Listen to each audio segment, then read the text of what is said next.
Hi everyone! In this video, I will share with you how I am able to save $3,500 a month, which is about 65% of my income, and how you can do it too. Most people live paycheck to paycheck, and only 12% of the Americans are actually saving money.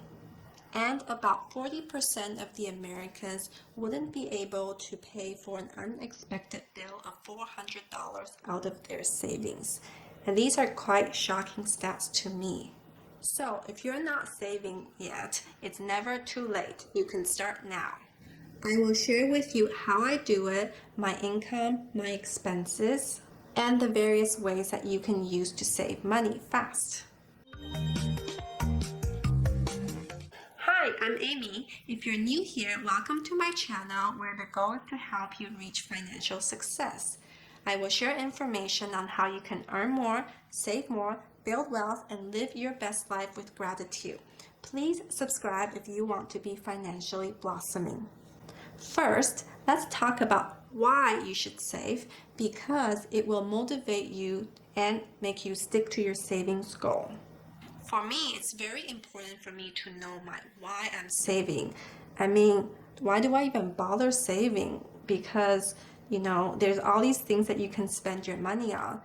For me, at the end of the day, my goal is to reach financial freedom. So I need to build my nest eggs up first by saving more money so then I can put into investments, and then hopefully one day I'll be financially free from it. Most people don't think about their long-term goals, or they think it's not achievable. So they won't likely save up because they think there's no chance that they're going to be financially free one day. They rather enjoy life first, then save, because they think that, oh, if I have leftover, then I'll put it into savings. But it should be the other way around, where you know clearly your financial goals, your savings goal, your why. Then you pay yourself first by saving money when the paycheck comes in. Without a goal in mind, you won't prioritize your savings. So ask yourself, what do you want your financial outlook to be?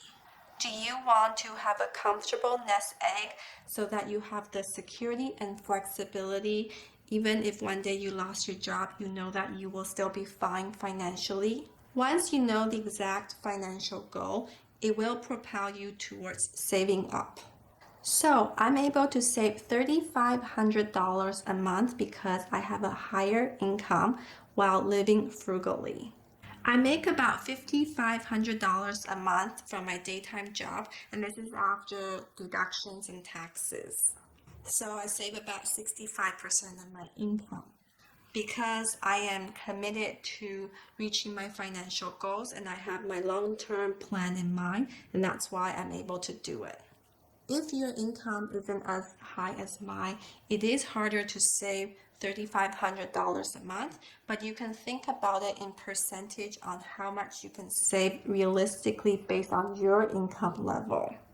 So set a savings goal in mind, such as a certain percentage, and then you can work your way up from that once you increase your salary or your income. When I first graduated from university and started working with a salary of 40 to 50K, I was able to save about $1,000 to max $1,500 a month because my salary was lower. But over time, as I climbed up the corporate ladder and made more money, I'm able to increase my savings because I continue to maintain a frugal lifestyle. So the key here is don't have an inflated lifestyle where you spend more when you earn more. You should try to continue living below your means so that you can save the extra money you make as you get promotions or raises and etc. People often fall for the inflated lifestyle because as they make more money, they want to spend more money. For example, if John got a promotion and is now making $20,000 more, he is very likely to go out and get a shiny sports car because he wants to reward himself for that promotion he got. I understand you want to reward yourself because you've worked so hard to get that promotion, but think about it. What is your long-term financial goal? Is it helping you achieve your financial goal by buying that sports car? So everything comes back to understanding what your goal is and understanding why. So the key here is to live comfortably below your means and understand the differences between needs and wants. We often want lots of things in life: shiny car, shiny objects, the newest gadget, etc., etc. There is just so many things that we can consume. But at the end of the day, do those things bring you happiness? This brings me to my second point is to look at your expenses and cut out the unnecessary ones. The three biggest expenses for most people are housing, transportation, and food. The average American spends about 33% on housing, 16% on transportation, and 13% on food. That totals up to 62%. So if you can, try slashing your three biggest expenses and you can save more. So I'll break down my expenses for you so you can get a better understanding. My rent right now is about $1,200 plus utility a month, which is relatively cheap based on where I live. I don't think I can cut that expenses lower unless I plan to get a roommate, which I prefer not to because I enjoy living alone. What is your housing expenses? Are you living above or below your means? I've seen people who love living in big houses with like 5 bedrooms and all these extra spaces they don't even need. And what ends up happening is they become a storage space. So look at your own housing expenses. Is it reasonable? For my food expenses, including both the grocery bills and eating out, it hovers around $400 to $500 a month. It is slightly high in my opinion because I'm single and I shouldn't spend this much on eating out. But sometimes I just go out with friends and we end up eating, and that's why it is slightly higher than I would like. And the other thing I've been doing is cutting down on the food delivery apps. Now I only buy food delivery apps when there is a promotion, like Uber gives me 30% off or 40% off, or else I probably won't buy it. And I usually only order because out of laziness, I don't want to cook or I don't want to go out. Most of the time I cook at home so that I can cut down the eating out expenses, and I do prep my lunch or I do meal prepping over Sundays so that for the work week I have food lined up so that I don't just go out and grab a quick bite here and there because it does start adding up. As for transportation, I drive a used car that's 10 years old. It functions very well, it's in decent shape. So the monthly expenses for my car, including the gas, the insurance, the maintenance, hovers around $300, which I think is reasonable. I do carpool to work so that I'm saving a bit of money instead of driving to work by myself. Spending too much on cars is probably the number one expenses for people in America today.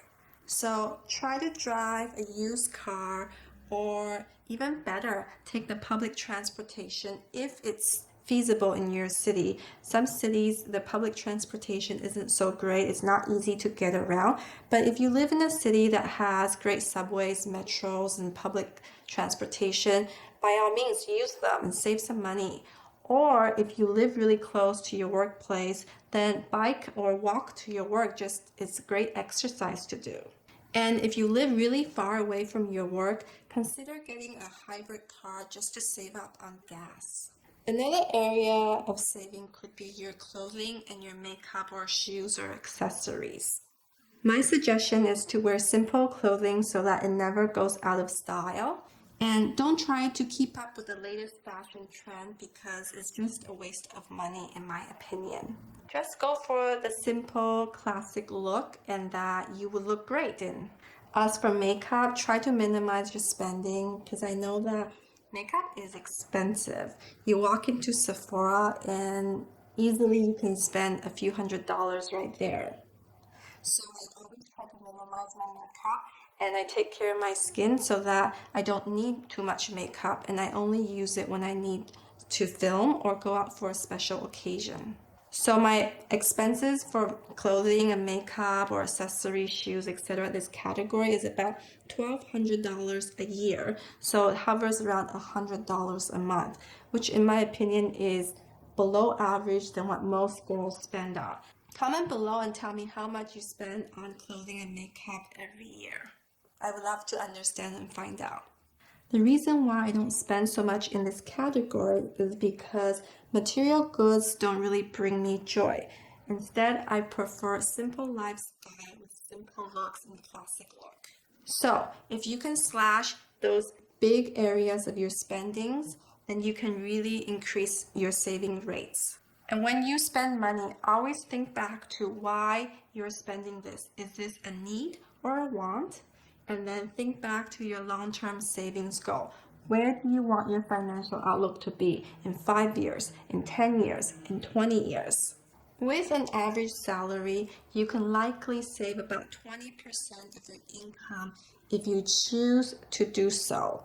But if you choose to overspend and pay yourself last, then you basically have no savings left at the end of the day. And that's why only 12% of the Americans are actually saving up on a monthly basis. So, who do you want to be? The one who saves or the one who just spends everything and don't have any money left at the end of the month? And if your income isn't as high as mine, you can work on increasing your income by finding a part-time job, starting a side hustle, freelancing, or whatever it may be so that you make extra income. There are a lot of ways to make extra income. You just have to put in the work with consistency and dedication and discipline. Nothing good comes easy, but if you can double or triple your income, you can significantly increase your savings rate.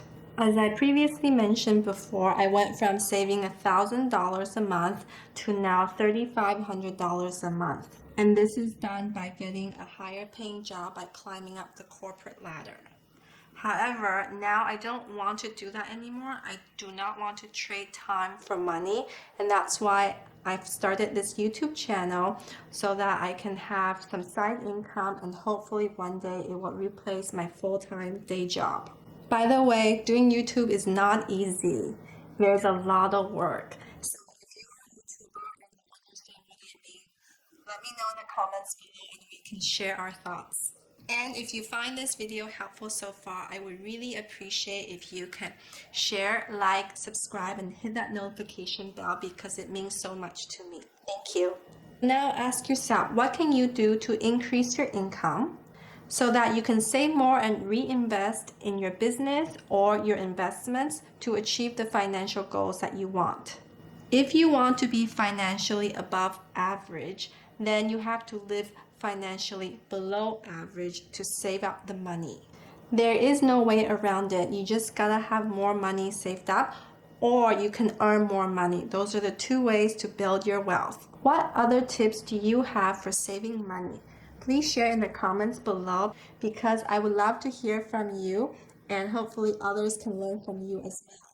Next up is money habits that's keeping you poor. So check that out. As always, thank you for watching. I appreciate you. Have a great day and financially blossoming life. I'll see you in the next one. Bye.